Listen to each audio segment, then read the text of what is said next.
All right, 2024 Mini-Excavator. This one's 42 inches wide, I believe, compared to the other ones. They're about 36. A little wider unit here. 14-inch bucket. You got the auxiliary set up, ready to go for all the attachments, which we'll have in this sail. Tons of different attachments. The easy access door here to the motor just swings open. Change the oil, do whatever you got to do in there,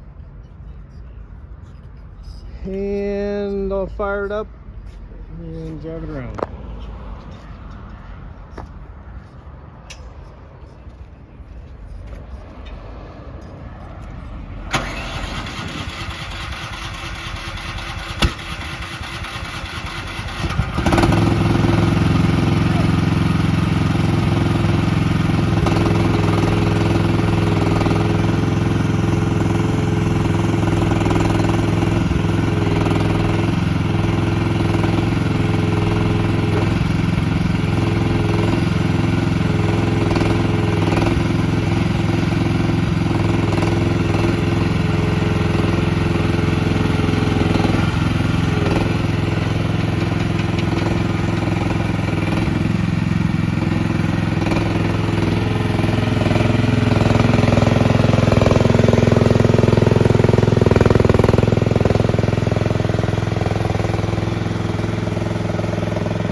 Gonna do it.